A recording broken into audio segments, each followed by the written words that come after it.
Good evening and welcome to the Ranger Report.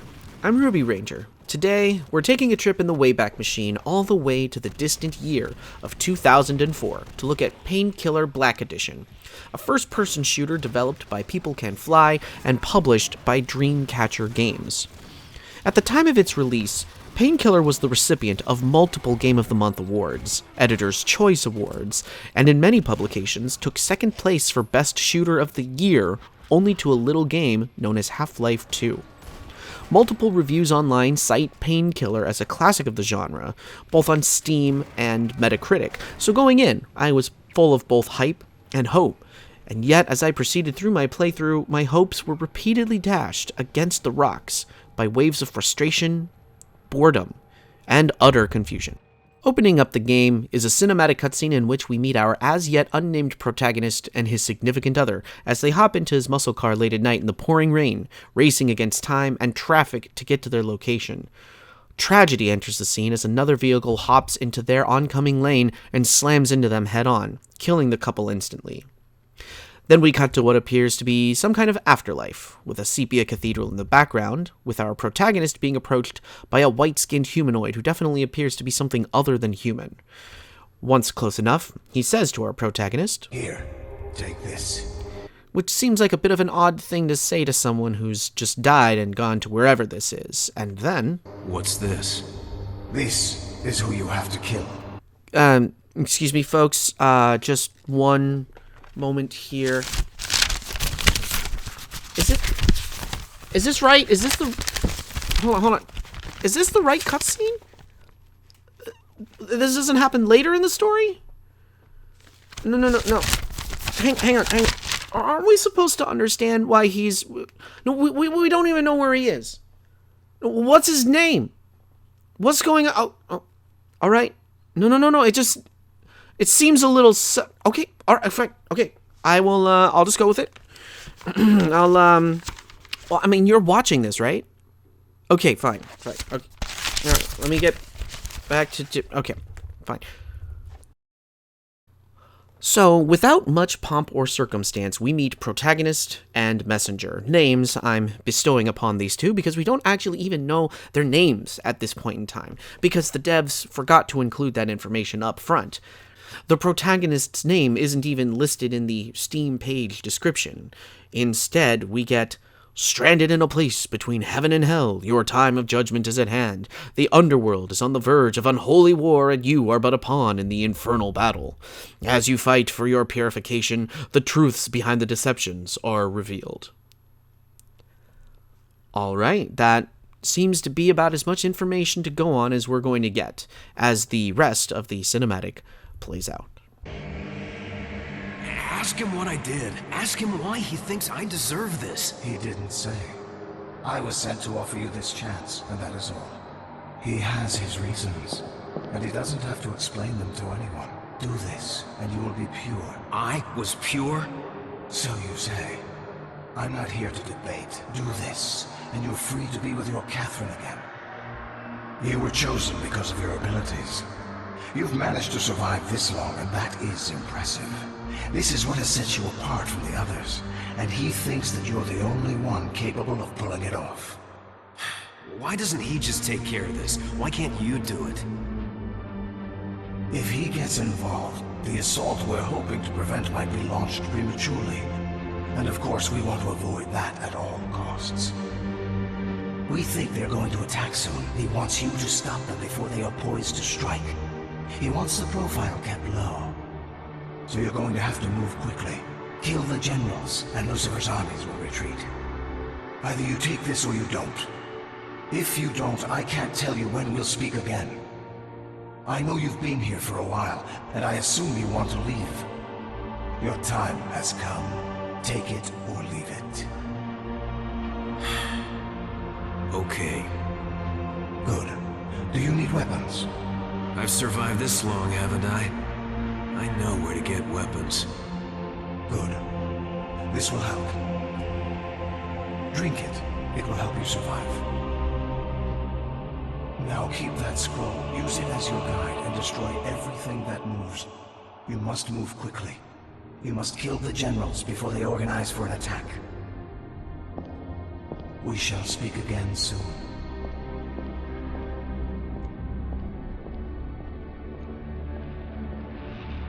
Now, at this point, I had a few questions. Who is this creepy pale guy? What kind of abilities does protagonist have? Where exactly is he? Why is he not pure enough to get into heaven? What is going on? What is going on? This story is banana bonkers. It leaps and hops all over the place, providing exposition dumps after the end of each chapter while simultaneously explaining none of the bigger questions arising from each cutscene. For example, during protagonist's journey, he encounters Eve. Yes, that Eve, who miraculously would not demonetize this video because, despite being half naked, her hair is long enough to cover her breasts, and somehow knows the name of our protagonist, which is Daniel, now we know, and also somehow knows about the movements of Lucifer's armies, implying a secret purgatorial underground railroad of sorts between stuck souls. Oh, and yes, this is purgatory, and not only is this purgatory, somehow Eve knows exactly how long Daniel has been in purgatory, and explains how all the souls here are awaiting purification before they can move on to heaven. But if a demon finds them and kills them, then they go to hell instead. It's a wild concept that would be easier to ride along with if the game bothered to explain how purgatory has weapons like shotguns and bladed spinny sticks and stake launchers. But that's getting a little ahead of things. Eve explains to Daniel that the reason there are graves in purgatory is that the demons climb up out of hell through them as a conduit, yet no one knows who digs them. As they move on, there's light banter between Daniel and Eve. We meet a friendly demon named Asmodeus, who saved Daniel's life once upon a time in purgatory. He's friendly because he doesn't like living in hell, and he's hiding in purgatory. And he also, somehow, everyone seems to know how and where Lucifer's generals' armies are marching. The messenger shows up again to give Daniel information, but he says he already got it from Eve. And messenger says, don't trust Eve, but he won't say why. And Daniel is like, you don't tell me anything. Also, why am I in purgatory? I'm like, dude, you didn't even blink at the idea that you had to kill 4 guys to get out of purgatory. Maybe you weren't such a great guy in the land of the living. 4 guys, that's it? And after 3 out of 4 generals killed, Daniel says he's done enough, even though he's only killed 3 out of 4. And he rants at the messenger, who gets a name now. It's Samael. And there is so much happening in this story, and it is all completely bonkers.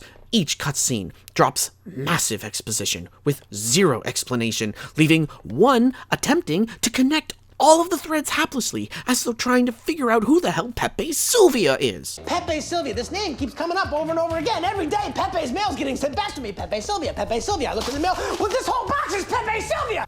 Painkiller's presentation is an interesting setup. The game has 5 chapters, each with 4 to 6 levels needed to complete before moving on to the next chapter.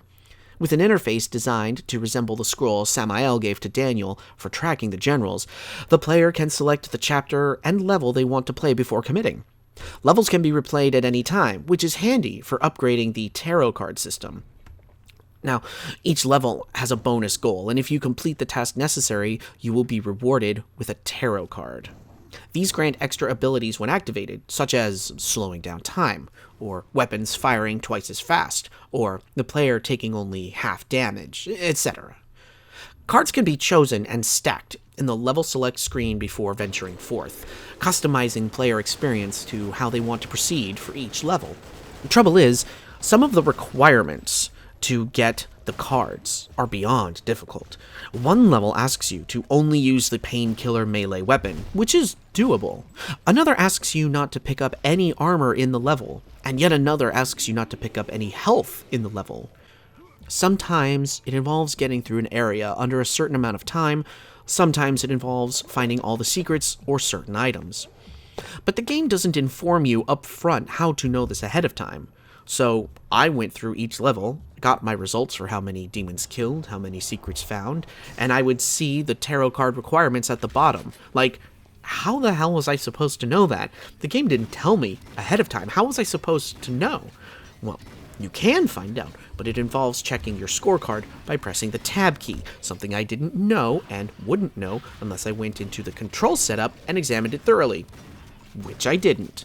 And even if I had done that and seen that tab brings up scorecard, I probably wouldn't have done it, because when you say scorecard, I think of level stats, and I don't necessarily feel a need to check the level stats mid-game, and it still didn't tell me I could find the tarot requirements there. I only found out about that fact that the tab brings up scorecard because I accidentally hit it, and I saw the scorecard, and I realized, like, oh, shit, this is how I'm supposed to know these things? I'm just supposed to magically know? Just like I'm supposed to magically know that when I use the weapons and I press fire and alt fire at the same time, it does a bonus double damage attack, something the game never explains once, which you would think it would, considering it's a feature and not a bug. I got boxes full of Pepe! Levels are straightforward collectathons, gathering ammo and armor and health from fallen enemies, as waves of hordes and swarms come at you upon crossing checkpoints throughout the level. Kill an enemy, and it leaves behind a green soul energy, which you can pick up to restore 1 point of health? 1 point of health?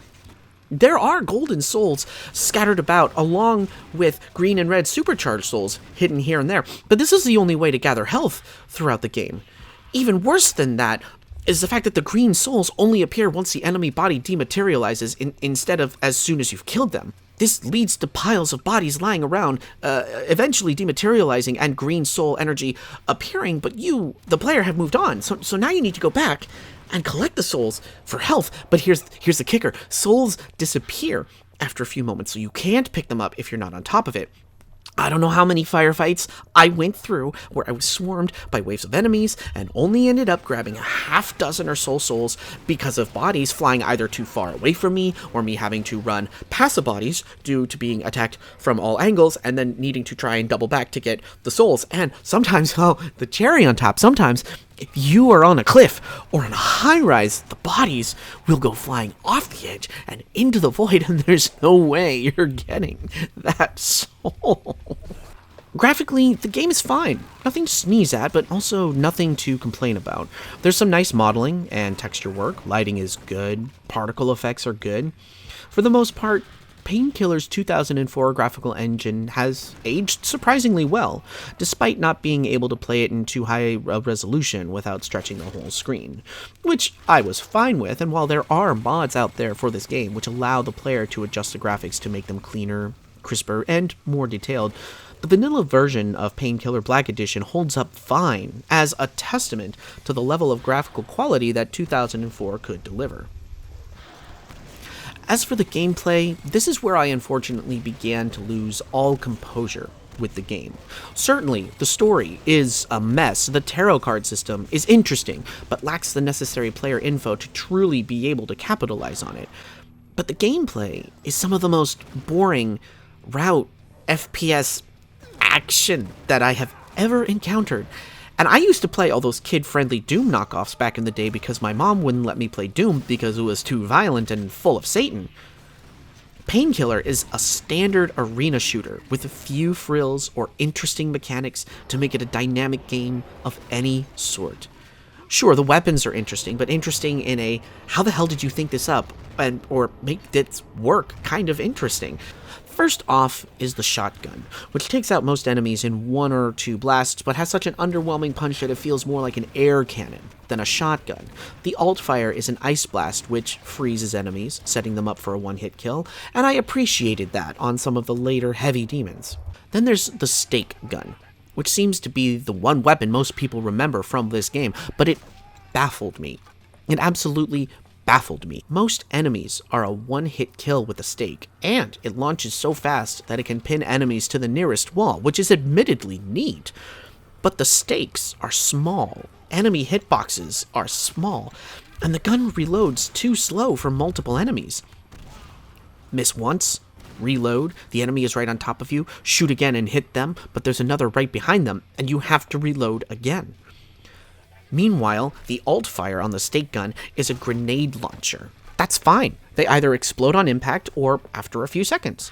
But if the stake gun is reloading a stake, you can't fire the grenades. So, choose wisely. There's a shuriken launcher with an electro-prod alt-fire. Oh my god. I can't believe I said those words out loud. None of this makes sense. There's also a rocket launcher with a chain gun alt-fire? It's a rocket launcher with a chain gun on it. A rocket launcher with a no, hey, you turn the prompter back on. Turn it back. No, we're doing this. We are here, and this needs to be addressed right now. No, stop. Jonesy, keep recording. Jonesy, don't you listen to me. Jonesy, you keep recording. Turn the prompter back on. Okay, fine. You know what? Fine. Fuck it. Turn it off. Fuck it. You know what? We'll do it live. Fuck it. We'll do it live. Fuck this. We'll do it live. Fuck it. Okay, so here... I'm sorry. This game is just so bad and all over the place, and it doesn't know what it's doing. Like, let's talk about the rocket launcher for a second here. Like, the rocket launcher suffers from the same problem as the stake launcher in the fact that you shoot it and the enemy hitboxes are so small that you can shoot rockets right past people and it doesn't really matter, and the explosions don't even have much of a radius, so the area of effect blast on that is less akin to a rocket and more akin to a firecracker. And then you go through the chain gun ammo so fast, just like with the shuriken launcher. You go through that ammo so fast that as soon as you pick up ammo, you're practically out of it if you decide to use that, which is why the shotgun is pretty much the only thing that you're going to be using throughout the totality of the game. And that's why it gets so boring, because the only constant is the fact that there's shotgun ammo. Right now, you get ammo for the stake launcher, and sometimes they do have levels where they provide you with ammo for a specific weapon, because they almost design the level around just that specific weapon. But then when you tie it all together, like, they have a level where they only want you to use the stake gun. If you beat the entire level with the stake gun, that's the tarot card requirement. And it's really difficult because you've got waves of Serious Sam zombies, hordes coming at you, and you have this slow-ass weapon that is really difficult to crowd control with, and they expect you to use that to get through the entire level if you want this fucking tarot card, which is great and everything. But we really need to talk about the fact that there is a distinct lack of focus here in the entirety of the game, okay? The levels. So, Chapter 1, it's all kind of got this weird monkish monastery. You start in a cemetery, and then you go to a cathedral, and then you go on to an atrium, and it's all, like, very, like, churchy, gothy sort of feel. And there's no demons, but, you know, like skeleton warriors and grim reapers and genies, for some reason. At least they kind of feel like they look like genies. They're like a reskin version of the Grim Reaper, but then there's the monks, and they're these executioner guys in hoods, and whatever. It's fine. It's on a theme, okay? And then the boss for that level is this giant thing called a necro giant. It's a giant zombie. Okay, but there's no demons so far. Fine, cool, whatever. Let's get on to Chapter 2. Chapter 2 starts off in a prison. So you're fighting these prisoners with machine guns. They're all hit scanners, so they just get you. You walk around the corner and you're fucked. This is also the level that introduces the idea that there are ceiling-mounted turrets, and then they never show up anywhere else ever again. And that was fun because they just drop things on you, and then that completely, totally disappears. Next level in Chapter 2, it is an opera house. For all intents and purposes, it looks like a Chinese opera house. And guess what's in the Chinese opera house? Ninjas and samurai, you know, Japanese historical significance in a Chinese opera house. And then after that, you know what's after that? An asylum. An asylum. This is literally 1, 2, 3. These are all back to back to back. And the asylum has zombies that fling their own guts at you. And they do have admittedly other cool enemies in this level. Inmates who are constantly getting electrified and are in those straitjackets, and they come after you, and it's kind of unsettling and it's kind of cool, but I mean, they don't really do anything or go anywhere. And you know what's after the asylum? It's called Snowy Bridge. It's called Snowy Bridge. It is a giant bridge covered in snow and ice, so you don't really have good footing. You're sliding around everywhere. And you know what's there? Snow ninjas. Snow ninjas. You're fighting snow ninjas. and Snow Samurai. And this just goes on and on throughout the game. Like, there's enemy placement later on where it's like, this doesn't even make sense. Why are you here? It's not even themed properly. Why are you here? We have an abandoned German train station, and I know it's German because all the signs in the train station are in German, but there's World War I trench soldiers there, along with hit-scanning soldiers in riot gear. Okay, fine. And then you've got a military base. It's like an American military base, but like, you know, when the game isn't playing, it's horribly generic, looping, new metal soundtrack. It plays like the same track every fucking level, just over and over and over, and it's so awful. But in quiet moments, when that soundtrack goes away on the military base, which is very clearly American, because it's got American flags on it, there's like this Arabic music in the background, and you're just like, oh my god, is it an American military base in the Middle East? Is this a commentary on American politics? Oh, no, wait, I'm gonna round a corner, and I'm gonna find a UFO inside this barracks. It is completely banana bonkers. And then finally, we in the final chapter, we go to hell, and this is where we finally see a demon. No, I'm sorry, the boss at the end of chapter 3 is a demon, and the boss at the end of chapter 4 is a demon. Those are the only two demons. We do not fight any demons that are not bosses in this entire game. I was promised demons on the store page. I saw it. It said heaven and hell, and there's pentagrams all over the place, pentagram check marks, pentagram portals that take you out of the level. At the very end, I was promised demons, and I have not fought a fucking demon in this entire game aside from the boss fights, and it's really fucking pissing me off, because what do World War I trench soldiers? There are witches on broomsticks in the medieval level, along with zombies and necromancers, but there's no fucking demons. But then we go to hell. Okay, so the game makes this really weird, boneheaded decision that we've been trying to go to heaven this entire time, but Daniel decides that he's going to go to hell to save Eve. It's a long story, and nobody cares. The game doesn't care, I don't care, and you're not going to care either. You just need to know he decides to go to hell. So the way we go to hell, that chapter 5, On the Way to Hell, it starts off in Venice. Now, it's called City on Water, but it's Venice. It's fucking Venice. Why is Venice the start of the journey to go to hell? And then we go to these weird dogs, and then we go to this old monster, and then we finally get to hell. And hell is actually kind of cool because it's this giant mashup of a bunch of different battlefields from different eras, from like the medieval era onto World War I trench warfare, onto modern warfare with like this giant fucking nuclear warhead coming up out of under the ground, like it's being shot up into the air, and there's a big old fucking nuclear explosion off in the distance that's like really huge, fucking huge, and like ominous. And then there's like a boat that's like sinking. It looks like the Titanic. It's probably not the Titanic, but it's like, it looks like the Titanic, and it looks like it's stuck in this frozen lake. And it reminded me so much of the description of Lucifer in Dante's Inferno, how he's stuck in the frozen lake at the bottom of the Inferno, and it's really cool. It's really cool, and there's moaning and screaming, but everything's like frozen in time. So there's like explosions that are mid-explosion, and things are collapsing, and arrows whizzing by, and there's like it's actually really effective. But then they completely wasted, because what you got to do is by the way, I forgot to mention that every time you kill 66 enemies and you collect 66 souls, you transform into a demon, which leads me to believe that maybe we were a demon all along, because according to the people in this game, the demons collect souls from people.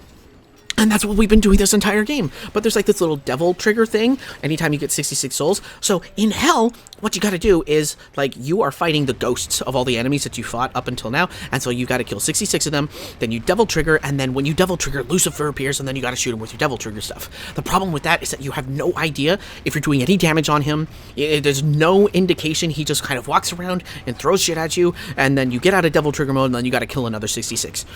It took me killing a total of 530 souls. 530 souls. I devil triggered like 9 times, and it took me 40 minutes before I finally killed Lucifer, and I had no idea the entire time if I was doing any damage on him whatsoever. They took this actually fantastic concept and they buried it. They fucking buried it with everything under another layer of banal boredom, bullshit. It's doing the same thing over and over and over, and the repetition, and this game has just been one long repetitive act the entire time. All I've done is just shoot my shotgun, because that's where the most ammo is, and it's the most effective thing, because it doesn't miss as much, because it's got a bit of a spread. All I've done is I've just shot things, and that's it, and they just run at me, and I run backwards. None of them are even demons. None of them. This game does not live up to any sort of hype. This game won awards. This game was nominated for things. This game was put as second to Half-Life 2 in 2004. That was a fucking game. This is a fucking piece of shit that has driven me off the wall to the point where I just can't. Fuck. I just can't. I'm just tired. I'm so tired. I can't do this. I cannot do this anymore. I apologize for losing my professional cool there for a bit. This game, this entire experience, even the crafting of this script to present this game to you has been a draining endeavor. For me, as a person who enjoys first-person shooters, even the janky ones, to approach a title which is regarded in the community as a classic, winner of multiple awards, overshadowed in the year of its release only by the fact that Half-Life 2 released the same year, and yet to discover beneath the surface an insidious repetition of uninspired and frankly underwhelming combat and level design, it makes me question our taste in gaming back then.